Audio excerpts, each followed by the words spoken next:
எல்லா நாவப்பழ மரமுமே வந்து பார்த்திங்கன்னா ஆடி மாதத்துலாம் வந்து காய்க்கும். ஆனால் இந்த ஒரு நாவப்பழ மரம் வந்து பார்த்திங்கன்னா முருகப்பெருமானுக்கு கந்த சஷ்டி விழா நடக்கும் பார்த்தீங்களா வருஷம் வருஷம். அந்த ஒரு நாளில் தான் இந்த நாவப்பழமே வந்து காய்க்குமா. அந்த காலத்தில் ஔவையார் இந்த மலையை ஏறி வந்து இந்த மரத்தடி கீழே உட்காரக்குள்ள முருகப்பெருமான் காட்சி அளிச்சாரு அப்படின்னு சொன்னா அவங்களால நம்ப முடியுமா? அட ஆமாங்க, ஔவைக்கு முருகப்பெருமான் நாவப்பழத்தை கொடுத்து பாட்டி சுட்ட பழம் வேணுமா சுடாத பழம் வேண்டுமா அப்படின்னு கேட்ட அந்த இடம் இதுதாங்க. பாருங்க, எனக்கு பின்னாடி தான் அதோடைய வசனம் ஃபுல்லா எழுதி வச்சிருக்கிறாங்க.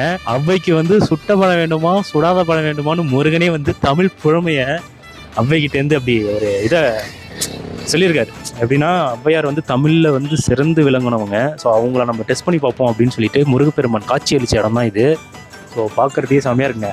முருகனும் ஔவையாரும் வந்த ஒரு இடம். நம்ம காலடி படாமல் இருந்தால் அது ஒரு இதாக இருக்காதுல்ல, அதனால தான் வந்தாச்சு. ஸோ இந்த மரத்துக்கு கீழே வந்து பார்த்தீங்கன்னா விநாயக பெருமான் காட்சி அளிக்கிறாரு. எல்லா நாவற்பழமும், அதாவது இது வந்து நாவப்பழ மரம், எல்லா மரம் அதாவது நாவப்பழ மரமுமே வந்து பார்த்திங்கன்னா ஆடி மாதத்துலாம் வந்து காய்க்கும். ஆனால் இந்த ஒரு நாவப்பழ மரம் வந்து பார்த்திங்கன்னா முருகப்பெருமானுக்கு கந்த சஷ்டி விழா நடக்கும் பார்த்தீங்களா வருஷம் வருஷம். அந்த ஒரு நாளில் தான் இந்த நாவற்பழமே வந்து காய்க்குமா. பார்க்கறதுக்கு ரொம்ப அற்புதமாக, கேட்கறதுக்கு ரொம்ப அற்புதமாக இருக்குது பார்த்தீங்களா. ஸோ அந்த மாதிரி கந்த சஷ்டி விழா அன்னைக்கு இந்த மரத்துக்கு அப்படியே பக்கத்தில் வந்து பார்த்திங்கன்னா முருகன் வந்து மயில் வாகனத்தில் காட்சி அளிப்பாராம்.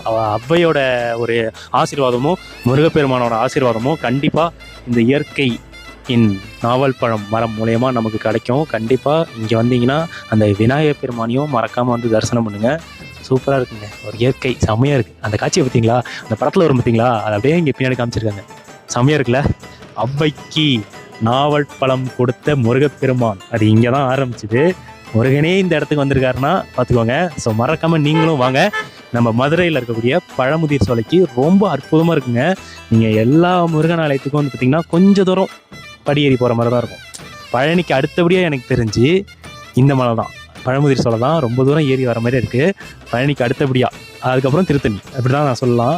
ஏன்னா ரொம்ப இயற்கை, அதாவது பழனி கூட இப்படி இருக்குமா என்னன்னு தெரியல, இது வந்து சூப்பராக இருக்குங்க. அப்படியே இயற்கை ஒரு கூலிங்காக இருக்குது. அங்கங்கே நீங்கள் வண்டியை நிப்பாட்டலாம், அந்த மாதிரி செம்மையாக இருக்குது. ஏறி வரதே கிட்டத்தட்ட ஒரு 5-6 கிலோமீட்டர் கிட்ட இருக்குது, அதுக்கு மேலே வருது. நாங்களே கிட்டத்தட்ட ஒரு 1/4 மணி நேரம் 20 நிமிஷத்துக்கு மேலே பைக்கில் வந்தோம். நல்லாயிருக்கு. ஸோ மறக்காமல் வாங்க.